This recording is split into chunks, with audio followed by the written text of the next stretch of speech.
जिंदाबाद जिंदाबाद जिंदाबाद उपेंद्र कुशवाहा जिंदाबाद जिंदाबाद जिंदाबाद उपेंद्र कुशवाहा जिंदाबाद जिंदाबाद जिंदाबाद। हेलो, हम लोगों के बीच हम लोगों के नेता राष्ट्रीय लोक जनता दल के राष्ट्रीय अध्यक्ष पूर्व केंद्रीय मंत्री नामित नहीं है, वो अपना अपना नामित है, अपना स्थान पर बैठ जाए। नामित आदमी स्टेज पर अपना स्थान पर बैठ जाए। बात करते हैं। लालू जी ने पटने में मीटिंग में कहा ये कि बिहार, ये राहुल गांधी जी आप दूल्हा बनिए, आप शादी करिए, आप दूल्हा बनिए, आपका बराती हम लोग रहेंगे। हम सब ने कहा राजनीति में भाई दूल्हा ब्याह के लिए नहीं होता है, दूल्हा पद के लिए होता है। तो कहा नीतीश जी को कि आप प्रधानमंत्री, और विपक्षियों की बैठक में कह दिया कि दूल्हा राहुल जी बनेंगे। नीतीश जी घबराए, इनके पार्टी के लोगों ने समझाया नहीं नहीं, दूल्हा बोला शादी ब्याह के लिए, भ्रम हो गया। फिर बिहार में भ्रम हुआ, लगा कि सचमुच प्रधानमंत्री नीतीश जी को ही बनाना चाहते हैं, दूल्हा बोला ऐसे बोल गया है। तो दिल्ली में एक मीटिंग हुई, उस मीटिंग के पहले लालू जी तुम्हें साथ रखता है, अब नीतीश कुमार क्या करें? अब इनको पत्नी, आपको खतरा ये है कि कल लालू जी कहेंगे कि अरे भाई ब्याह कर लीजिए वो, तब आपके साथ हम चलेंगे। लालू जी से ब्याह क्या करेगा? लालू जी का तो ही है, नीतीश जी से शादी अब कौन करेगा? राजपाट की गारंटी होती कि ये राज रहेगा तो कोई महिला ब्याह कर भी लेती। ये राज भी जाने वाला है, शादी भी नहीं होने वाली है। लालू जी कहते हैं प्रधानमंत्री होगा जिसकी बीवी होगी। नीतीश जी संकट में पड़ गए, रोज झगड़ा खड़ा हो रहा है, रोज झगड़ा खड़ा हो रहा है और बिहार को अपमानित किया जा रहा है रोज। आप ही के जिले के एक नेता हैं, बिहार के शिक्षा मंत्री, इसी जिले के हैं शायद, वो कहते हैं कि बिहार के लोग बच्चे अंग्रेजी नहीं जानते, गणित नहीं जानते, विज्ञान नहीं जानते। शिक्षा मंत्री जी, आप लालू जी के चरवाहा विद्यालय में पढ़े हैं, इसलिए आपको विज्ञान नहीं आता है, आपको गणित नहीं आता है, आपको नहीं आता अंग्रेजी। बिहार के बच्चे अंग्रेजी भी जानते हैं, गणित भी जानते हैं और विज्ञान भी जानते हैं। पूरे देश के अंदर कोई परीक्षा हो, बिहार का लड़का टॉप करेगा, टॉप 10 में रहेगा, टॉप 5 में रहेगा। चंद्रशेखर जी, आप चरवाहा विद्यालय के प्रोडक्ट हैं, आप वहां पढ़े हैं या वहां पढ़ाए, इसलिए आप अनाप शनाप बोलते हैं। मधेपुरा के भाइयों, हम आपको कहने आए हैं कि बिहार में परिवर्तन की बयार जब बहती है, जब अंग्रेजी लेता है बिहार, तो मधेपुरा इसकी अगुवाई करता है। यही मधेपुरा है जिसमें जब बड़ी चलती थी लालू जी की और नीतीश जी लड़ रहे थे, इसी मधेपुरा ने सबसे पहले लालू जी को धूल में मिला देने का काम किया था। याद करिए आप। मधेपुरा के भाइयों और बहनों, उठिए, तैयारी करिए। हमारे नेता सिर्फ मुख्यमंत्री बनने के लिए नहीं लड़ रहे हैं, हमारे नेता लड़ रहे हैं बिहार की आवश्यकता के लिए। बिहार की आवश्यकता है, बिहार को एक मुख्यमंत्री चाहिए जो बिहार के अंदर शिक्षा, स्वास्थ्य, रोजगार, इसकी बात कर सके। हमारे नेता के मुकाबले बिहार का कोई नेता एक भी अगर लगता हो जो इनसे ज्यादा शालीन है, जो इनसे ज्यादा पढ़ा लिखा हो, जो कार्यकर्ताओं के मान सम्मान की रक्षा के लिए किसी हद तक जाकर लड़ सकता हो, ऐसा कोई नेता बिहार के अंदर है। अगर है दूसरा तब मुकाबले की बात करिए। नहीं, बिहार अगर बचाना चाहते हैं, अकेला उपाय है माननीय उपेंद्र कुशवाहा जी के नेतृत्व में इस पार्टी को मजबूत करिए, आगे बढ़िए, तभी बिहार बदलेगा। बहुत बहुत धन्यवाद। वही शाम में कार्यक्रम के बाद हम लोग गए थे। यह जो दावा बिहार सरकार में बैठे हुए लोगों का रहता है, यह हम अति पिछड़ा भाइयों के लिए बहुत कुछ कर रहे हैं, हम दलित महादलित के लिए बहुत कुछ कर रहे हैं।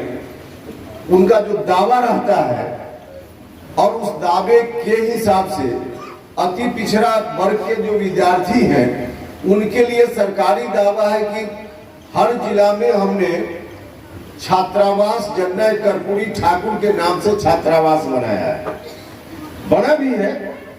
हम गए थे सुपौल में कल शाम में कर्पूरी ठाकुर छात्रावास को देखने के लिए। कई लोगों ने कहा कि जरा स्थिति वहां देखिए कि क्या स्थिति है। सरकार दावा करती है कि अति पिछड़ा समाज की भलाई के लिए हम कितना कुछ कर रहे हैं, नौजवानों के लिए, छात्रों के लिए।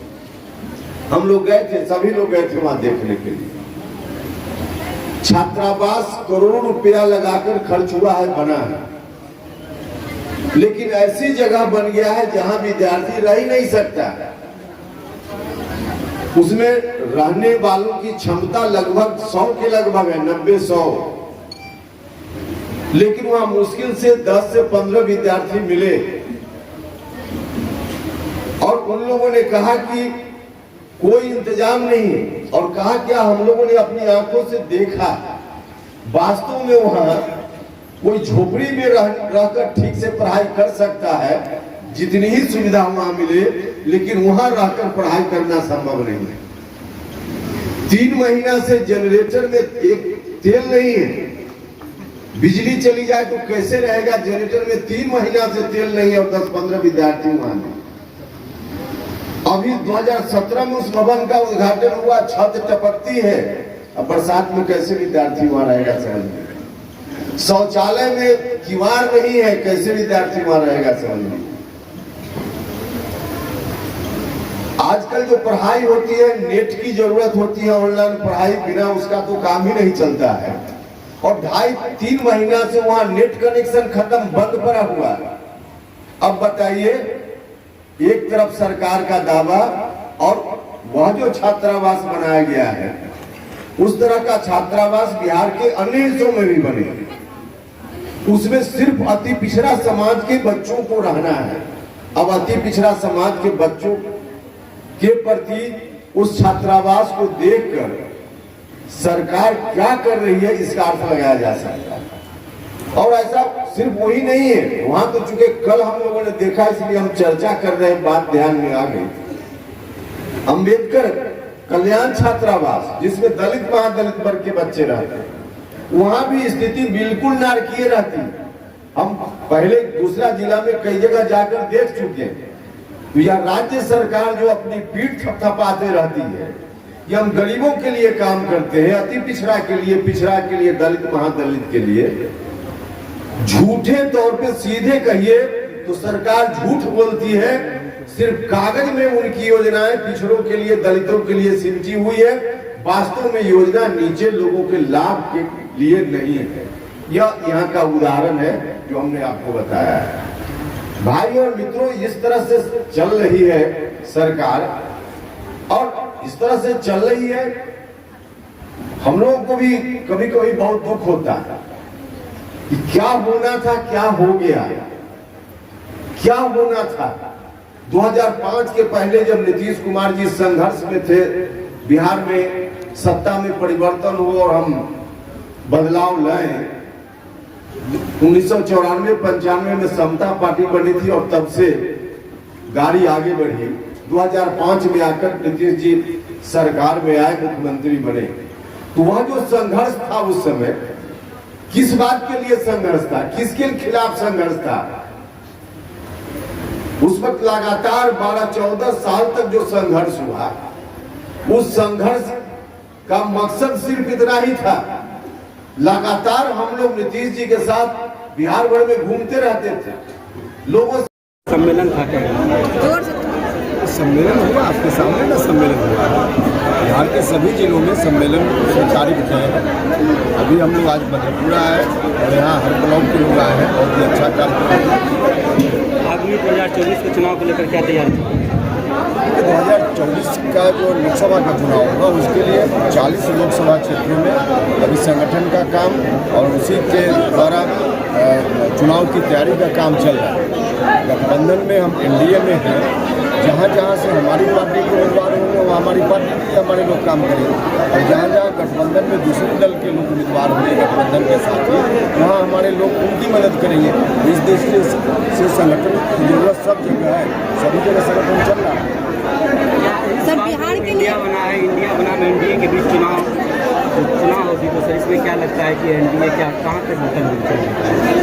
यार देखिए, एनडीए 40 में 40 लोकसभा क्षेत्रों में बढ़त हासिल करेगा, क्योंकि नाम कोई कुछ रख ले उससे नहीं फर्क पड़ता।